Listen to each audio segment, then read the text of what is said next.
Hey guys, so today I'm going to be speaking about the xylem and the phloem. So I'm going to go over how they're adapted for their function. I'm also going to be speaking about the stomata and guard cells and a bit about transpiration and translocation, as these topics do come quite a bit in the paper one paper.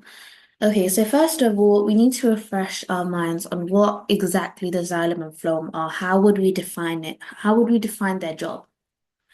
So they are both vessels or plant organs that basically carry substances.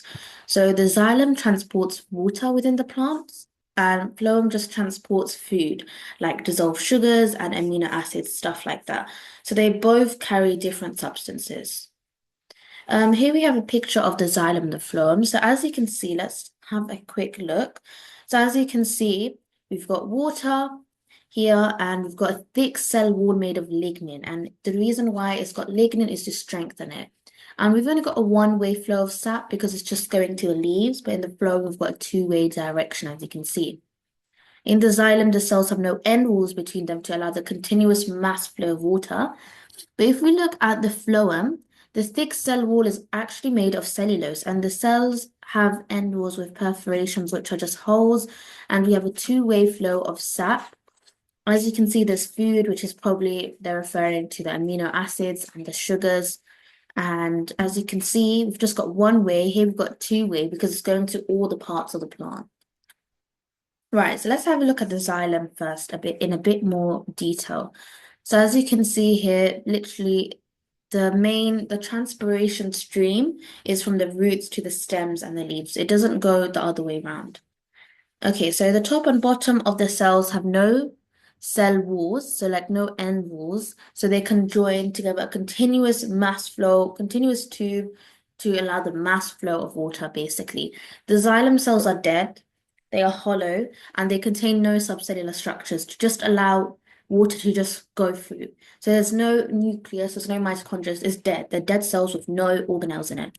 And the xylem vessels have lignin in the cell walls to support the vessel to allow it to continue to do this job. And water is drawn up the plant in the transpiration stream. So this is called the transpiration stream from the roots to the leaves, which we're going to have a look at in a bit more detail. Next one is the phloem. As you can see from the diagram, we have a two-way flow. We've got sieve plates with perforations in them. Okay, so the phloem, the cells are elongated and drawn end to end with sieve plates between them, and it has pores which allows cell sap to flow through, which is just sugars.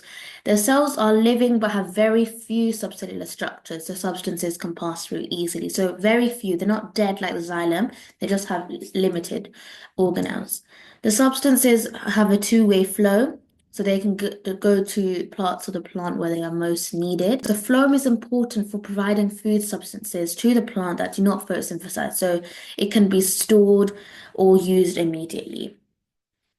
The process of moving food substances in the phloem is called translocation. How I like to differentiate between translocation and transpiration is, in the word phloem, is low, and translocation. That's how I remember it. And transpiration is always xylem.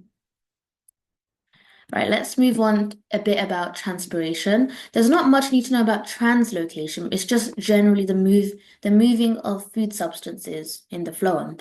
But transpiration, there's a lot more questions on the transpiration stream. Okay. Transpiration is the loss of water from the leaves, basically. And the transpiration stream, they could ask you a three marker, what is the transpiration stream? So it's the movement of water from the roots up the xylem and to the leaves where the water evaporates and diffuses out the stomata, which we're going to look at. So the stomata basically are these pores in the plant, okay? And the guard cells control the opening and closing of the stomata. They control the gas exchange and water loss, basically. So when there is lots of water in the plant, the guard cells become turgid. So in this diagram, if we look here, they become turgid like this. And this opens the stomata and it allows gases to be exchanged and water to escape. So when there's a lot of water, the guard cells open, which leads to the stoma opening. So stoma is just one, stomata is plural. However, when there is little water in the plant, the guard cells lose water and become flaccid, okay? So this closes the stomata and prevents too much water from escaping. So turgid is when there's a lot of water, and flaccid is when there's little water. So to prevent the loss of water, the stoma closes to make sure that no more water escapes, basically. The guard cells, they could ask you when are the guard cells active. So the guard cells are sensitive to light. So in the day, they are open to allow CO2 for photosynthesis. However, when it is dark, we know plants can't photosynthesize because they need light to photosynthesize. So the guard cells close the stomata to prevent excess water loss. So the guard cells are closed during the night because there's no light for them to photosynthesize. And they close the stomata to prevent excess water loss because that can be used instead for photosynthesis. So photosynthesis only happens during the day when there is light, basically. Just make sure you know the key terms of turgid and flaccid. Turgid is when there's a lot of water and the stoma opens, and flaccid is when there's little water in the guard cell, so the stoma closes to prevent the water loss. Let's just summarize what I've just spoken about phloem and xylem. So phloem is the transport of sugars and amino acids, whereas xylem is the transport of water and you can say dissolved ions.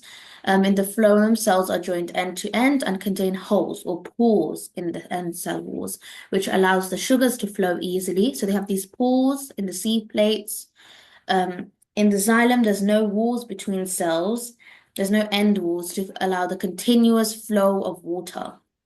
So water can be drawn upwards towards the leaves, and in phloem, they have very few subcellular structures to aid the flow of food or sugars. And in the xylem, the cells contain no organelles or cytoplasm to allow the free, continuous flow of water. Phloem requires energy. It's a process that requires ATP. Xylem is just a physical process. So, for example, boiling, freezing, stuff like that. Phloem is a two-way flow. If you saw the diagram, they were going up and down, but xylem, it just goes from the roots to the leaves, so one-way flow. And in the phloem, the cell wall is made of cellulose, which strengthens it. But in xylem, we've also got a substance that strengthens it, but it's not cellulose, it's lignin, and this strengthens the tube and supports the xylem. So that's basically a bit of a summary about what we've spoken today. Just make sure you know about transpiration stream, translocation, when the guard cells open, what the stomata do. Stomata is literally just the pore, remember, it's just the gap. If I just zoom in, it's just the gap. The guard cells control the opening of the stoma or the stomata. Okay, so thank you so much for watching. I hope you benefited from this video.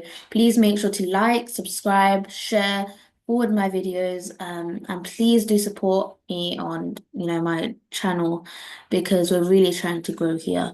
If you do have any topics that you would like to suggest, please do in the comment section below, and I'll see you guys next time. Bye.